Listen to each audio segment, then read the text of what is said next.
નમસ્કાર, હું હિરેન હિરપરા, પ્રદેશ મહામંત્રી કિસાન મોરચો ગુજરાત ભાજપ, પ્રદેશ ભારતીય જનતા પાર્ટીના યશસ્વી અધ્યક્ષ આદરણીય CR પાટીલ સાહેબના નેતૃત્વ હેઠળ અને ગુજરાત કિસાન મોરચાના પ્રદેશ અધ્યક્ષ હિતેશભાઈ પટેલના નેતૃત્વમાં કિસાન મોરચો એક ખેડૂતના ખેતર સુધી જઈને ગુજરાતનો ખેડૂત મારો ખેડૂત કઈ રીતે પ્રગતિ કરી શકે છે, હળ હાકીને કણ વાવીને મણ પેદા કરનાર ખેડૂતો વચ્ચે જઈ અને એની જે પ્રગતિ છે, એની જે વાસ્તવિકતા છે, આ આખા ગુજરાતના ખેડૂતો સમક્ષ મૂકવાનો એક કાર્યક્રમ એટલે ખેડૂત સંવાદ કાર્યક્રમ. દર મહિનાના પ્રથમ બુધવારે સાંજે 8 વાગ્યે આપણે લાઈવ પ્રસારિત કરીએ છીએ. ફેસબુકના માધ્યમથી આપ સૌ જોઈ રહ્યા છો, નિહાળી રહ્યા છો, ત્યારે આ કાર્યક્રમને લાઈક કરજો અને શેર કરજો, જેથી અનેક લોકો સુધી માહિતી પહોંચાડી શકાય અને મારો ગુજરાતનો ખેડૂત, ખંતીલો ખેડૂત, મહેનતકશ ખેડૂત એ પ્રગતિના પંથે આગળ વધે એવા નવા વિષયો લઈને તમારી વચ્ચે આવતા હોઈએ છીએ. ત્યારે આજે ગાંધીનગર જિલ્લાના એક એવા ગામની અંદર આપણે આવ્યા છીએ કે જ્યાંના ખેડૂતે ખેતીમાં તો પ્રગતિ કરી છે, પણ વિશ્વના દેશોની અંદર જઈને પણ ખેતી કઈ રીતે કરી શકાય, ખેતીમાં શું પરિવર્તન હોઈ શકે એ પણ જોયું છે. ત્યારે આવા ખંતીલા ખેડૂતની સાથે આપણે વાત કરીશું. નમસ્તે સાહેબ. નમસ્તે. આપનો પૂરો પરિચય. મારું નામ શાંતિભાઈ લાલજીભાઈ પટેલ, શિવપુરા કંપા, તાલુકો જિલ્લો ગાંધીનગર.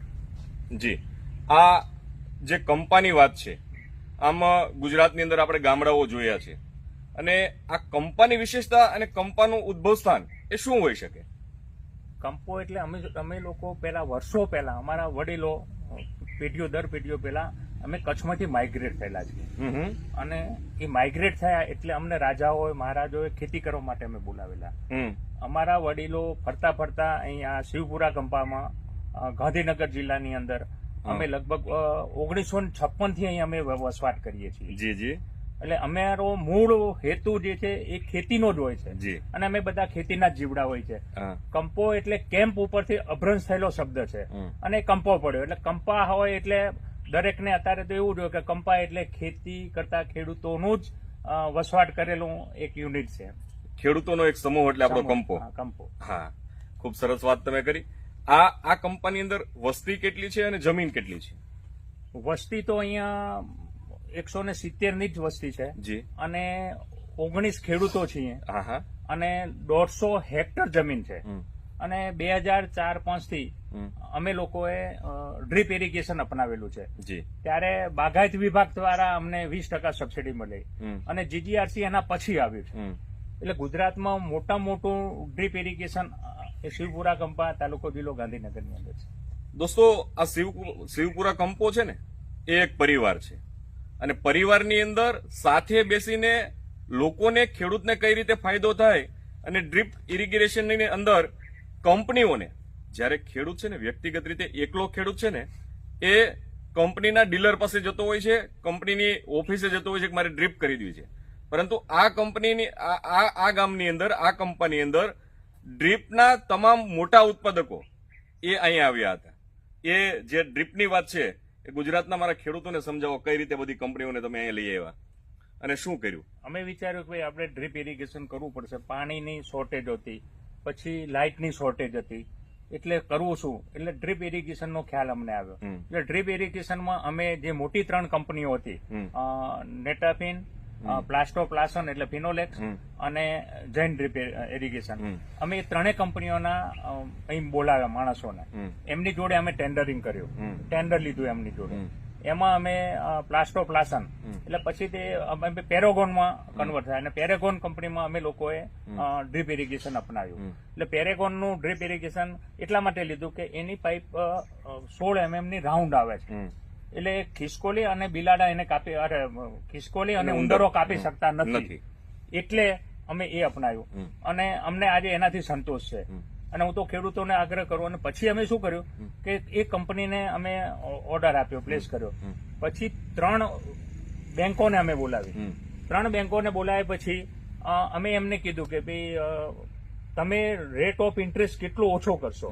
એટલે યુનિયન બેંક ઓફ ઇન્ડિયાએ ચિલોડા બ્રાન્ચે અમારો 1% રેટ ઓફ ઇન્ટરેસ્ટ ઓછો કર્યો. એટલે અમે લગભગ 1,25,00,000 રૂપિયાનું અમે તે દિવસે ધિરાણ લીધેલું અને અત્યારે બધાનો એ ચૂકતે થઈ જાય. જી દોસ્તો, જોયું, મારો ગુજરાતનો ખેડૂત એ હોશિયાર છે. જો એ સાથે મળીને પરિવાર ભાવથી જો કામ કરે તો જેમ સરકારમાં કોઈ કામ કરવું હોય તો ટેન્ડર જેમ બહાર પડે છે, એમ મારા ગુજરાતના પહેલા એવા ખેડૂતનો કંપો છે કે એને ટેન્ડર બહાર પાડીને કંપનીઓને બોલાવી અને ખેડૂતના ભાવથી એને ડ્રીપ લીધી. એ સિવાય બીજી મહત્વની વાત, આપણે બેંક પાસે લોન લેવા જતા હોઈએ છીએ, એને બદલે બેંક એમના ગામ આવી 3 બેંકો આવી અને એમણે વ્યાજની જે વ્યાજ હોય છે એમાં પણ રાહત કરી આપી. આ ખેડૂતનો સંપ છે દોસ્તો. એથી પણ વિશેષ એમની સાથે વાત કરીએ તો અહીંયા તમે કયા પ્રકારની ખેતી કરો છો? અમે પહેલા ચીલા ચાલુ ખેતી કરતા હતા, પણ 2004-5 પછી અમે જોયું કે ભાઈ કંઈક આપણે ઇનોવેટિવ કરીએ, કંઈક નવું કરીએ. એટલે અમે થોડાક બટાકાની ખેતી તરફ પડ્યા. અને બટાકાની ખેતીમાં તે દિવસે શું હતું કે બધું ખેતરમાં વાવવાના એ બધું નવી જ પ્રોસિજર હતી. પ્રયોગો તો ચાલુ જ હતા ખેડૂતોના કે નદીમાંથી ખેતરમાં લાવવાના. પણ પછી અમે લોકોએ એવું વિચાર્યું કે ભાઈ આ ડ્રીપ ઇરિગેશન કરી છે એટલે આપણે ચલો ડ્રીપમાં બટાકા વાવીએ. પણ એ વાવતા વાવતા અમારે લગભગ 2011માં અમારે એવી કંપનીઓ જોડે કોન્ટેક્ટમાં અમે લોકો આવ્યા કે પેપ્સિકો કંપની છે, એના સાહેબો અમારે ત્યાં આવવા માંડ્યા કંપામાં. હવે એમને બટાકાની જરૂર હતી, અમારે વેચવાની જરૂર હતી. એટલે બંનેનો હેતુ એક જ હતો.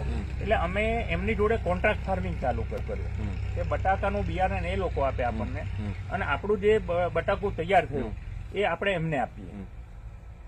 એટલે એમનાથી શું ફાયદા થયા?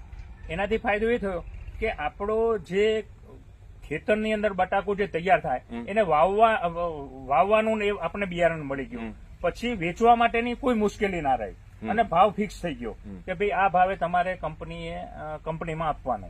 એટલે ખેતર બેઠાના ભાવ અમે કર્યા અને બારદાન એનું બધું એનું ખાલી ટ્રાન્સપોર્ટમાં ચડાવી આપવાનું, એનું ટ્રાન્સપોર્ટિંગ એમનું. એટલે અમે નિશ્ચિંત થઈ ગયા. અમારે તો ખાલી એક જ લક્ષ્ય રહ્યું કે ભાઈ ઉત્પાદન કેમ વધારવું અને એમાં અમે સક્સેસ ગયા. આમ વીઘા ઉપર બટેટામાં કેટલું ઉત્પાદન આવતું હશે ને કેટલી આવક થતી હશે? આમાં કેવું છે, દરેક ખેડૂતનો પછી જમીનના પેલા ઉપર બધી આધાર રહે છે, વાતાવરણ બધું આધાર રહે છે. પણ આમાં શું છે કે બટાકું વેચવા માટે કંપનીઓ જોડે કોન્ટ્રાક્ટ કરીએ એમાં એવું હોય કે આપણે એને ક્વોલિટી તો હોય પણ જે સાઈઝ હોય છે એમાં 0 થી 30 mm જે છે એ આપણે ઘેર મૂકી રાખવાનું. પછી 30 mm થી 45 mm નું જે બટાકું છે એ અમે લોકોએ આવતી સાલના સીડ માટે કરીને સ્ટોરમાં, જેને ગુલ્લા કહેવામાં આવે છે, એ અમે સ્ટોરમાં મૂકી દઈએ છીએ. અને 45 mm ઉપરનું જે બટાકું છે 85 mm નું એ અમે આ પેપ્સિકો કંપનીના એને અમે આપીએ છીએ. એટલે અમને એ જે ઉત્પાદન છે 45 થી 85 mm નું એ લગભગ 350 થી 400 મણ ઉત્પન્ન થાય છે અને એનો અમને ભાવ મળે છે. આમ ગયા વર્ષનો ભાવ ગણીએ તો શું હતો એક મણનો? ગયા વર્ષનો ભાવ 240 રૂપિયા. 240 રૂપિયે મણ તમારો ફાર્મ એટલે આપણા ખેતર બેઠા એ કંપની વાળા લઈ જાય છે. આ કોન્ટ્રાક્ટ ફાર્મિંગ પદ્ધતિ દેશના પ્રધાનમંત્રી આદરણીય નરેન્દ્રભાઈ મોદી ખૂબ સારો ખેડૂતો માટે કાયદો લઈ આવ્યા હતા. આ કાયદાની સમજ તમારી પાસે વાત કરતા કરતા મેં જાણી તો આ હકીકત કાયદો સારો હતો કે શું હતું? ના, ખરેખર સારો છે. અને આમાં બધી જેવી વાતો હતી જે ભ્રમણા હતી ખેડૂતોને એ ખોટી છે કે ભાઈ કંપનીઓ આપણી મિલકત પડાવી લેશે અને કંપનીઓ આમાં રાજા બની જશે. આ વાત બિલકુલ ખોટી છે. આપણે 1 ફૂટે જો પડોશીને જમીન ના આપતા હોઈએ તો કયા આપણે કંપનીને આપવાના છીએ. એટલે હું તો ખેડૂતોને એટલું કહું કે ભાઈ કોન્ટ્રાક્ટ ફાર્મિંગમાં આપણે ખાલી એક જ ધ્યાન રાખવાનું કે ભાઈ કેટલું પ્રોડક્શન આપણે વધારીએ. બાકી કંપનીનો 12 મહિનાનો જ કોન્ટ્રાક્ટ હોય છે, એમાં આપણી જોડે એ કઈ બીજું લખાવી લેતા નથી અને આપણે એનો દસ્તાવેજ નથી, ખાલી એક આ તો સિરસ્તો છે. અને એમાં 3 પાર્ટી આવે છે, બજાર સમિતિ, ખેડૂત અને કંપની. એટલે આમાં કઈ છેતરાવાનું કે એવું તો છે જ નહીં. ખૂબ સારી વાત. આજે કાયદાને લઈને ખોટા આંદોલનો થયા હતા અને ખેડૂતે એક સારો કાયદો ગુમાવ્યો. નરેન્દ્રભાઈએ દેશના ખેડૂતો માટે જે પ્રયાસ કર્યો હતો એ કેટલાક વેપારી ખેડૂતોના હિસાબે આપણે ગુમાવ્યો છે. બીજી વાત કે આપ મગફળી પણ કોન્ટ્રાક્ટ ફાર્મિંગ આધારિતથી કરો છો, તો આ વિષય ઉપર પણ અમને વાત કરો. અમે શું છે, મારે ત્યાં રૂપાલા સાહેબ ને આવી ગયેલા, પછી મનસુખ માંડવિયા સાહેબ આવી ગયા, ત્યારે અમે કીધેલું કે ભાઈ અમે તો લોકો મગફળીમાં કોન્ટ્રાક્ટ ફાર્મિંગ કરીએ છીએ, એટલે છેલ્લા 4-5 વર્ષથી અમે મગફળીએ જે સીડ બનાવતી કંપનીઓ છે એના જોડે અમે કોન્ટ્રાક્ટ કરીએ છીએ. એ અમને બિયારણ પ્રોવાઈડ કરે છે, એના પૈસા અમે ભરી દેવાના, અને જયારે મગફળી તૈયાર થાય ત્યારે જે સરકારની MSP હોય એનાથી 50 થી 100 રૂપિયા ઊંચું, કે જે બજાર ચાલતું હોય, માર્કેટ ચાલતું હોય એનાથી 50 રૂપિયા ઊંચા, એવી અમારી ટર્મ્સ અને કન્ડિશન છે.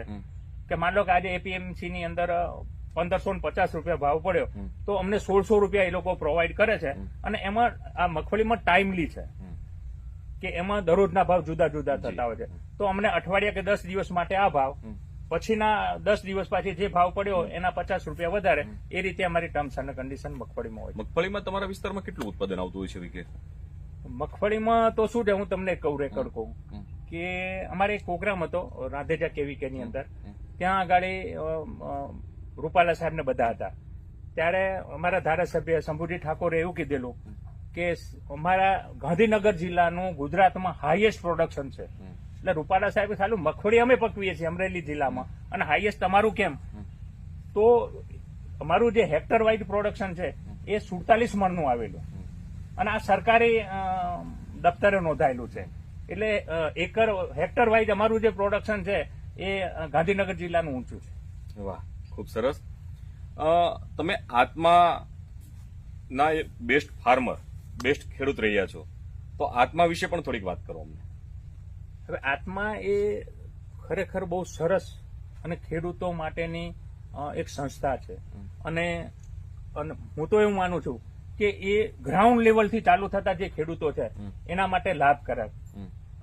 પણ આજે એમાં જે નવું કંઈ સંશોધન આવતું હોય એ આત્મા દ્વારા જ આવી શકે, અને આત્મા એટલે નાના ખેડૂતોને, નાના અધિકારીઓ, એ બધા ખેડૂતોને આગળ વિકાસવા માટેની તક આપતા હોય છે કે ભાઈ આ ગામની અંદર આ વસ્તુ છે અને આ ગામમાં આ વસ્તુ છે, એટલે તાલુકામાંથી બીજા તાલુકાની અંદર, એક જિલ્લામાંથી બીજા તાલુકામાં, પછી એક જિલ્લામાંથી બીજા જિલ્લામાં, કે એક રાજ્યમાંથી બીજા રાજ્યમાં જવાનો જે ચાન્સ મળે છે, એટલે ખેડૂતો કંઈક શીખતા હોય છે. માની લો 50 ખેડૂતને લઈ ગયા, એમાંથી 2-3 ખેડૂતો શીખે ને તો એ આપણા માટે એ ફળદાયી છે, અને એ યોજના બહુ સરસ છે. જી, આજે તમારા ફાર્મ ઉપર અત્યારે ઉભા છે, ખારેકનું તમે વાવેતર કર્યું છે, કયા પ્રકારની આ ખારેકની ખેતી વિશે પણ થોડીક માર્ગદર્શન આપજો, વાત કરજો. અમારે પેલા દેશી ખારેક હતી, એ 1985-86માં, પણ એના ઝાડ બહુ ઊંચા થઈ ગયા, એટલે અમે એ કાપીને અમે 2015માં અમે આણંદ કૃષિ યુનિવર્સિટીની અંદરથી આણંદ 1 વેરાયટી લાયા, જે લાલ કલરની છે, અને એ ઇઝરાયલની ખારેક કરતાંય મીઠી છે. અને બીજું કે અમારે ત્યાં એ કચ્છની જે છે બરાહી વેરાયટી છે એના કરતા 1 મહિનો વહેલું પ્રોડક્શન આપે છે, એટલે વરસાદ પહેલા આવતા આપણે ત્યાં એ માર્કેટમાં વેચી દઈએ છીએ, અને અમે 100 રૂપિયા કિલો ગાંધીનગરમાં અને અમારા શિવપુરા કંપામાં બેઠે વેચીએ છીએ, અને અમારી બધી જ ખારેક વેચાઈ જાય છે. ગયા વર્ષે આમ કેટલું વેચાણ થયું છે? ગયા વર્ષે લગભગ અમારે 3.5 થી 4 લાખ રૂપિયાનું વેચાણ થયું. કેટલા વીઘામાં વાવેતર છે? આ 2.5 વીઘાની વાવેતર છે. 2.5 વીઘાનું વાવેતર, 215 છોડ છે. જી. આજે ગુજરાતના જે યુવા પેઢી છે, ગુજરાતના ખેડૂતોના સંતાનો છે, એ ચીલાચાલુ ખેતીથી કંટાળી અને પૂરી રોજગારી નથી મળતી એવા મનમાં વહેમ સાથે એ ખેતી છોડી રહ્યા છે. ખેતી છોડીને બીજાને ત્યાં એ મજૂરી કરે છે. બધા જ લોકો ધંધો કરે છે એવું નથી, ઉદ્યોગ કરે છે એવું નથી, એ ત્યાં પણ મજૂરી કરે છે. ત્યારે ગુજરાતના જે ખેડૂતોના સંતાનો છે એમને કયા પ્રકારનો તમે સંદેશ આપશો? હું તો એમ કહું કે ખેડૂતના છોકરાએ ખેતી છોડવી જોઈએ નહીં, પણ બીજા લોકો આપણું અનુકરણ કરે અને બીજા ઉદ્યોગોમાંથી આપણે ત્યાં આવે ને એવું થવું જોઈએ. અને એ ક્યારે થાય કે માની લો કે મેં મારી રીતે વિકાસ કર્યો, ભાઈ મેં આ ખારેકની ખેતી વાવી, એવી રીતે આજે સરકારના અનેક લાભો છે, બાગાયત વિભાગના છે કે તમે ડ્રેગન ફ્રૂટ વાવી શકો છો, આજે કમલમ કે છે કમલમ વાવી શકો છો, કે આવી બીજી બધી ખેતી છે, એમાં અનુકરણ કરે અને આપણે કંઈક નવું લાવવું જોઈએ. અને નવું લાવશો તો જ નવી પેઢી આપણી જોડે રહેવાની છે. અને બીજું કે આપણે માર્કેટ ગમે એટલું વધે તો ખેતી વેચાય જ નહીં. આપણે ખેતીના આપણને જે વડીલો આપી છે એના ચોકીદાર છીએ, એ આપણે વેચી શકીએ. હું તો ખેડૂતોને એમ કહું કે તમે જમીન વેચશો નહીં, અને એ જમીન જ આપણે મા બાપ છે, અને એના થકી જ આપણે ઉજાળા છીએ. એટલે બીજા હું તો કહું જેમની ખેતી ના હોય બીજી નોકરી કરવા કરતા તમે ખેતીમાં એટલી જ મજૂરી કરશો સવારના 8 થી સાંજના 8 સુધી તો સાહેબ આના જેવો એકે બિઝનેસ નથી ખેતી જેવો. જી જી. આજે આ પ્રગતિશીલ ખેડૂત છો, આપે વિશ્વના દેશોની અંદર પણ પ્રવાસ કર્યો છે, તો ત્યાં પણ આપ ગયા છો અને ત્યાંની ખેતી પણ જોઈ છે. ગુજરાત અને એમની વાસ્તવિકતા અને એમની ખેતી અને આપણી ખેતી, ગુજરાતના ખેડૂતોએ શું કરવા જેવું છે એ પણ થોડોક પ્રકાશ પાડજો. ખરેખર વિદેશની અંદર હું ઉઝબેકિસ્તાન ગયેલો, ત્યાં આગળની જે ખેતી આપણે જોઈ તો આપણને એમ લાગે કે ગુજરાત એના કરતા ઘણું સુખી છે. અને હું તો એવા ખેડૂતોને કહું કે ત્યાં ભાડા પટ્ટે લીઝ ઉપર ત્યાં જમીન મળે છે, એટલે એવા નવા ક્ષેત્રો ઉભા કરો. અને ઉઝબેકિસ્તાન તો નજીક છે, તમે 3.5 કલાકનો એનો બાય એર રસ્તો છે, 3.5 કલાક જવાના 3.5 કલાક આવવાના, તમે 24 કલાકમાં ત્યાં આંટો મારી નહીં આવી શકો છો. એટલે હું તો એવું કહું છું ખેડૂતોને, એવું એક યુનિટ બનાવો, સરકાર જોડે ડિમાન્ડ કરો અને ત્યાં આગળ લીઝ ઉપર જે જમીન મળે છે એ રાખો અને ત્યાં આખું આપણું એક ગુજરાતનો એવો સંદેશો ખેડૂતોને આપો કે ત્યાં યુનિટ ઉભું કરીને આપણે ત્યાં ખેતી કરીએ અને એ બધો પાક આપણે ગુજરાતમાં લાવી શકીએ. તો મને લાગે કે ગુજરાત ફરીથી બેઠું થશે અને એટલે બીજા પાકોની અંદર એ આપણે વાવી શકીશું. દોસ્તો, આપણે દર બુધવારે, મહિનાના પ્રથમ બુધવારે કોઈને કોઈ ગુજરાતના પ્રગતિશીલ ખેડૂતને મળતા હોઈએ છીએ, એમના અનુભવની વાત કરતા હોઈએ છીએ. ત્યારે આજે આ શિવપુરા કંપની અંદર આવીને ખેડૂતને મળ્યા છીએ, એમની વાસ્તવિકતા અને એમની પ્રગતિ એ આપ સૌ સમક્ષ રાખી છે. દોસ્તો, આપ જે લોકો નિહાળી રહ્યા છો એ આ કાર્યક્રમને લાઇક અને શેર કરજો એટલી વિનંતી. આવતા બુધવારે ફરીથી મળવાના વાયદા સાથે આવજો. રામ રામ.